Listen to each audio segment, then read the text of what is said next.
If irony had a face, it would be mine sitting in a cluttered apartment in Brooklyn, staring at a video game avatar who looked so much like my ex it could have been his twin. And if karma had a sense of humor, it was watching me choke on my own coffee the moment said ex knocked on my door. I hadn't seen Ethan in 3 years. 3 years since we broke up in a flurry of slammed doors, unfinished apologies, and a silence that followed me like a ghost. And yet, there he was, flesh and blood, a smirk on his lips that said he knew exactly how much power he still held over me. "Nice game you made," he said casually, as though we were neighbors talking about the weather. "Funny how the main character looks exactly like me. Was that on purpose? God, if there was ever a time for the ground to open up and swallow me whole, it was now." The truth was I hadn't meant to, at least not consciously. I was a game designer at a small indie studio, and my latest project was meant to be my passion-chilled love story set in a sprawling open-world city where players could chase dreams, make choices, fall in love, and somewhere between too many late nights, too many empty Red Bull cans, and too many what-if-s whispering through my mind, I had sculpted the protagonist's face. Sharp jawline, restless eyes, that infuriating half-smile. Ethan. Now, the whole damn internet had noticed. The forums lit up with comments. "The main guy looks like Ethan Carter, the ex-boyfriend of the lead dev, right? Is this meta? Is this free marketing or trauma exploitation?" But none of those strangers' voices mattered as much as the real Ethan standing in my living room, looking at me like the line between reality and fiction had blurred, and he wanted to step across it. "Don't flatter yourself," I muttered, crossing my arms as if the barrier could protect me. But Ethan's smile only widened. "So you admit it looks like me?" That was Ethan in a nutshell. Always 2 steps ahead, always knowing which buttons to push until I snapped, until I spilled everything I didn't want him to know. "I admit nothing," I snapped. He tilted his head, studying me with that same intensity that used to pin me to the mattress at 2 a.m. "You could have created anyone. You made me. Why?" The weight of the question pressed down on my chest. I wanted to say it was a coincidence. I wanted to say I didn't care. I wanted to say I hadn't thought about him in years. But the truth was Messier. He had lived inside me, in every unsent text, in every late-night draft email I never delivered. And when I sat down to design my game, my hands betrayed me, sculpting a ghost I wasn't ready to exorcise. I stayed silent. Ethan chuckled softly, though his eyes betrayed something rawer, something fragile. "Maybe it's because deep down you never stopped loving me." It was infuriating. It was unfair. It was terrifying how one sentence from him could send my carefully built walls crumbling. And yet, he wasn't wrong. 3 years hadn't erased him. They hadn't erased the way he laughed too loudly in movie theaters, or how he always left his shoes by the door but never aligned them properly. They hadn't erased the nights we argued until sunrise, then clung to each other as though we'd drown without it. And now here he was, convinced that fader code, or whatever the hell I had created, had written us back together. Brooklyn at night was a blur of neon and taxi headlights. We walked without a destination, like we used to when we were broke and restless, when the city itself felt like ours to claim. "You really think some video game character means we're meant to be?" I asked, half mocking, half afraid of his answer. Ethan shoved his hands in his pockets, his shoulders brushing mine as we moved down the sidewalk. "No, I think you think we are. Otherwise, why would you make him?" I stopped in my tracks, anger flaring hot. "You left me, Ethan. You walked away." The air between us tightened. His jaw clenched. "Because I was scared. Because I didn't know how to be with you without breaking both of us." The vulnerability in his voice cracked something open in me. I hated it. I wanted to slam the door on it. But instead, I found myself asking, "And now?" He looked at me, rain-slick streets reflecting in his eyes. "Now I think we were stupid. And I think you still love me. And I think maybe, just maybe, you should stop running from it." I laughed bitterly, though the sound caught in my throat. "You think love is enough? After everything?" Ethan stepped closer, close enough that his breath warmed my cheek. "I don't know. But I know I never stopped wanting to try. And God help me, In that moment with the city buzzing, with his hand finding mine like it had never let go, I wanted to try too.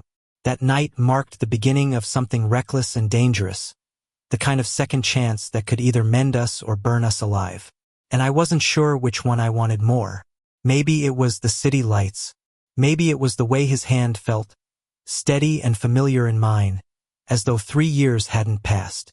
Whatever it was, I let Ethan walk me into a diner on the corner of Fifth Avenue, the kind of place where the coffee was bitter and the vinyl booths stuck to your jeans in the summer.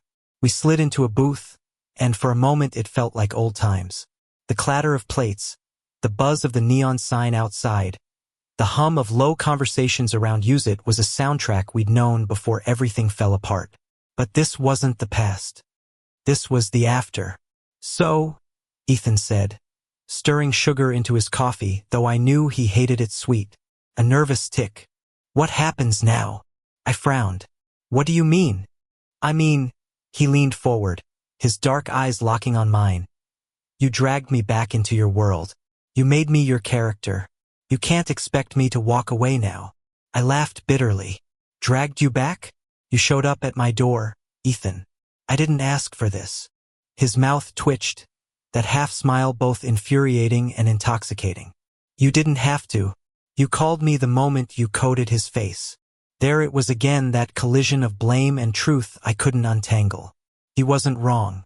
Every pixel, every detail I'd sculpted had been an invocation. I'd summoned him without meaning to. Do you even hear yourself? I muttered. You're acting like some video game is destiny. Ethan leaned back, folding his arms. And you're acting like you don't want it to be. The silence stretched. The waitress came by, dropping plates of greasy fries neither of us had ordered but both of us reached for anyway. Old habits. Shared instincts. The kind of muscle memory that relationships etched into you, refusing to fade even when the love cracked apart.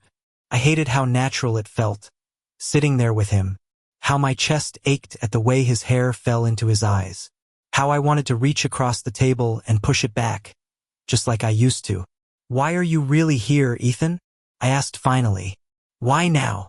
His expression shifted softer, vulnerable, like the night sky when the storm finally breaks. Because I saw the game. Because I saw him. And I realized you hadn't let me go. And maybe that means I don't have to let you go either. I swallowed hard. You don't get to just decide that. You left me, remember? You don't get to walk back in and rewrite the ending. He reached across the table, his fingers brushing mine. It was the lightest touch, but it felt like fire. Then let me write a new one. The words lodged in my chest, sharp and aching. Was it that simple? Could you erase 3 years of silence with a single confession in a diner at midnight? Could you rebuild what had shattered, just because you still wanted it to exist? I didn't know. But when his knee pressed against mine under the table and he didn't move it away, I didn't either. The next days blurred. Ethan slipped into my life like he had never left. He showed up at the studio, watching me code with the same fascination he used to when I played guitar at 2 in the morning. He lingered in my kitchen, making terrible coffee, humming along to songs on the radio. And slowly, against my better judgment, I let him. But it wasn't simple. Old wounds don't heal just because someone smiles at you again.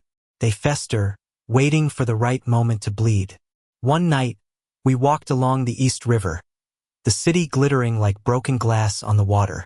Ethan was quiet, too quiet. Finally, he said, "Why did you really end things back then?" I stopped walking. I didn't end it. You did. He turned, frustration flickering across his face. Yeah, but you let me. You didn't fight for us. The words stung because they were true. I hadn't fought. I'd been so tired of the late-night arguments, of the jealousy, of the constant push and pull. I'd let him leave because holding on had hurt too much. I didn't fight, I admitted softly, because I thought maybe you wanted me to let go. Ethan's breath caught, his eyes shining with something I couldn't name. Regret, pain, love, maybe all of it. I never wanted you to let go, he whispered, and then his lips were on mine. It wasn't gentle. It wasn't tentative. It was messy, desperate, Years of silence and longing and anger colliding in one kiss. I shoved him back against the railing, my hands in his hair, his grip on my waist bruising. The city spun around us, and for a moment it felt like we could burn it all down and start again from the ashes. When we broke apart, gasping, I pressed my forehead to his. "We're going to destroy each other again," I said. His smile was wrecked and beautiful. "Then let's go down together." But love is never just about passion. It's about what happens when the fire dies down, when reality creeps in. And reality had sharp teeth. The next week, headlines exploded across gaming blogs. Indie dev Alex Rivera bases protagonist on his ex-romantic or problematic? Suddenly, everyone had an opinion. Was I exploiting my past relationship for clout? Was Ethan just chasing relevancy by being back in my life? Was this whole thing nothing but a twisted PR stunt? I ignored most of it, but the whispers seeped in, poisoning the fragile hope we'd started to rebuild. One night, after another article dropped, Ethan slammed his phone down on my desk. "This is bullshit," he snapped. "They're making it sound like I'm some kind of parasite, like I came back just to feed off your game." I looked at him, guilt gnawing at my stomach. "Maybe they're not wrong." He froze. "What the hell is that supposed to mean?" "It means," I said, my voice shaking, "I don't know if this is real, or if it's just nostalgia, or guilt, or the universe playing some sick joke on us." His jaw tightened, hurt flashing across his face. "You think I came back for a joke? You think I kissed you because I was bored?" "I don't know," I shouted. "I don't know what to think anymore." The silence that followed was louder than any fight we'd ever had. Ethan's chest rose and fell, his hands clenched at his sides. "I came back because I still love you, Alex, because I can't stop. But if you can't believe that, then maybe we really are doomed." And with that, he walked out. The apartment felt colder after he left. The hum of my computer, the half-empty coffee mugs, the posters on the wall, they all seemed sharper, emptier, like the world had lost color. I told myself I didn't need him, that I'd survived 3 years without him, I could survive again. But when I opened my game the next morning, staring at the character I'd created, his digital face staring back at me like an accusation, I realized the truth. I hadn't created him to torture myself. I created him because I wanted a second chance. Because part of me had never stopped believing we were unfinished. And maybe that meant I had to fight this time. The night Ethan left, I didn't sleep. I stayed at my desk, staring at the code I'd written, lines of text blurring together until they stopped being syntax and started being confessions I'd never said out loud. The game wasn't just a game anymore. It was a mirror, reflecting every mistake, every mischance, every piece of love I hadn't been brave enough to hold on to. And staring into that mirror, I realized something terrifying. If I didn't fight for Ethan now, I'd be writing the same story twice. Once in pixels, once in real life, and both would end in tragedy. But wanting to fight and knowing how to were two different things. 3 days passed before I saw him again. 3 days of empty texts I never sent. 3 days of the city moving around me like I was a ghost. On the 4th day, I found him at the community basketball court in Williamsburg, the one we used to sneak into late at night when neither of us had money for anything but cheap takeout and free adrenaline. He was shooting hoops with the same reckless focus he always had, like if he missed a single shot the whole world would collapse. "Ethan," I called out, my voice raw. The ball bounced against the rim and clattered to the ground. He turned slowly, wiping sweat from his forehead, his expression unreadable. "Alex." We stood there for a long moment, the chain-link fence between us humming with the echoes of old ghosts. "I'm sorry," I said finally, my throat tightening. I didn't mean what I said, about not knowing if this is real. I was scared. Ethan's jaw clenched. "You think that makes it better?" "No," I stepped closer, gripping the fence like it could keep me upright. "But it's the truth. And the truth is, my voice cracked. I forced myself to meet his eyes. I never stopped loving you." The words hung in the air, fragile, desperate. Ethan's expression wavered, the armor on his face cracking just enough for me to see the storm underneath. He walked toward me slowly, each step deliberate, until we were standing inches apart, the fence still dividing us. "You think love is enough?" he asked, his voice low, dangerous. I swallowed. "I think it's the only thing that ever was." Something broke in him then. He reached through the fence, his hand cupping the back of my neck, pulling me forward until our foreheads touched. Metal digging into my chest, but I didn't care. His breath was ragged, his grip trembling. "Don't let me down again," he whispered. "I won't," I promised.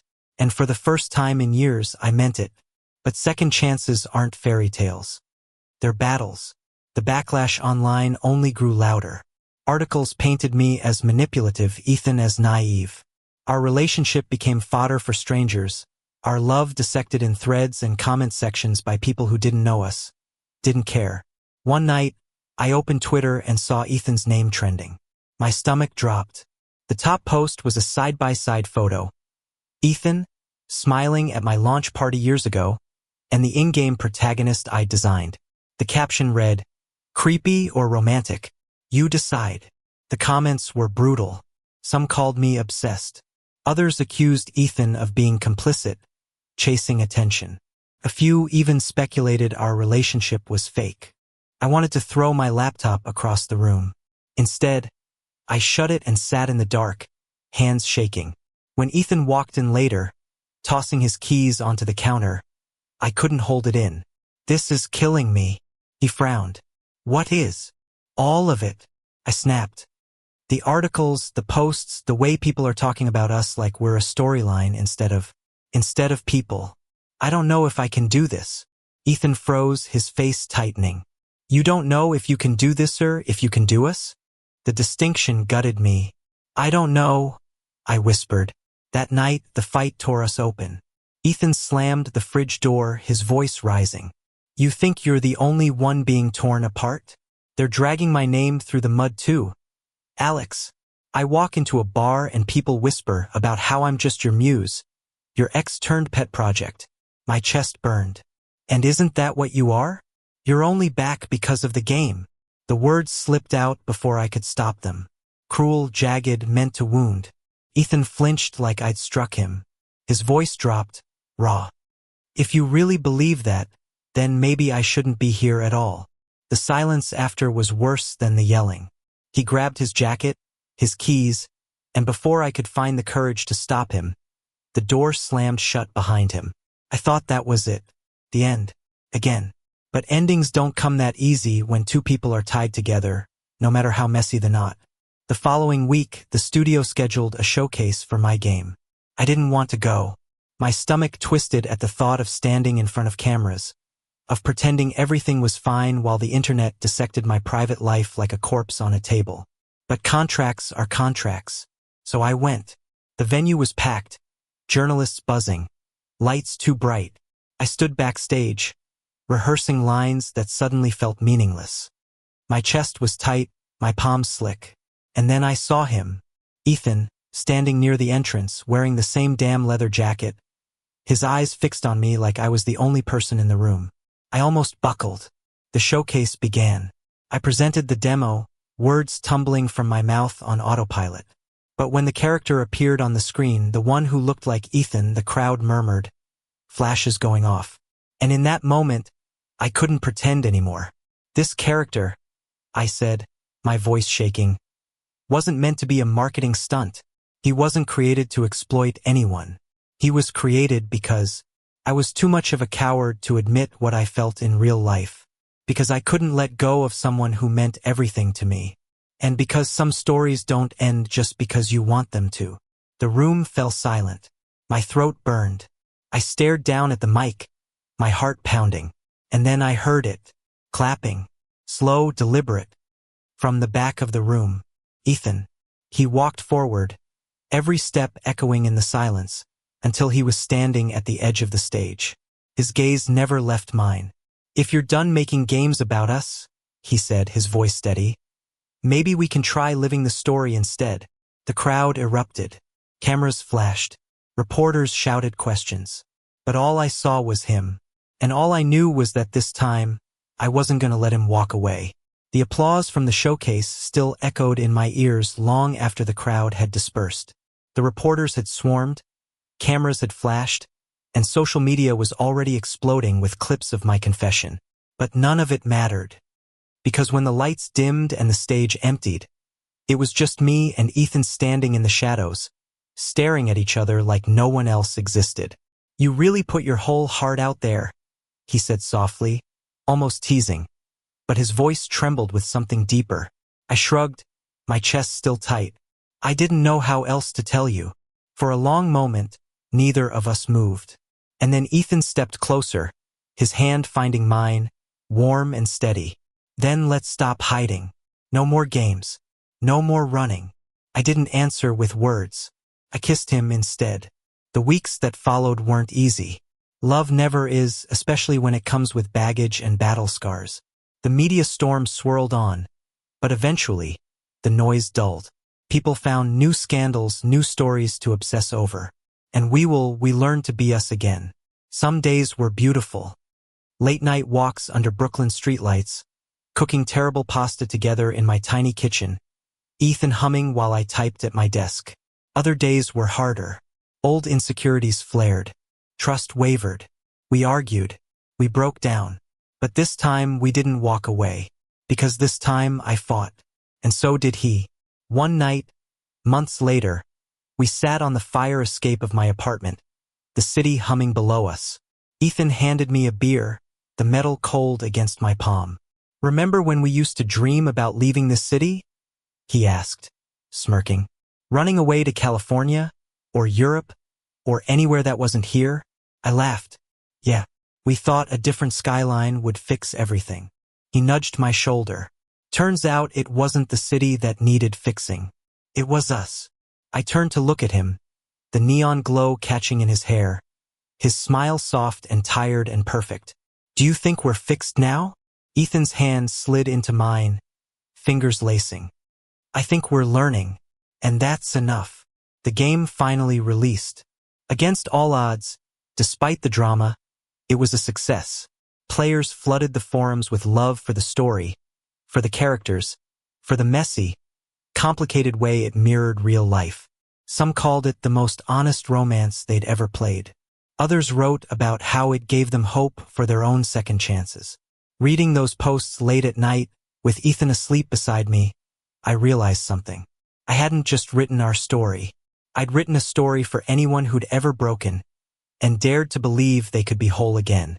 The night of the release party, I stood on a rooftop in Manhattan, music thumping, glasses clinking. But my eyes found Ethan across the crowd, leaning against the railing, watching me with that same look he'd had the first night we met, like I was both a puzzle and the answer. I crossed the room, my heart steady this time. "Do you ever think about what would have happened if we hadn't found our way back?" I asked. Ethan tilted his head, considering. "Sometimes. But then I realized I'd rather think about the fact that we did." And then, with the city sprawled out beneath us, he kissed me. Life didn't magically turn into a fairy tale after that.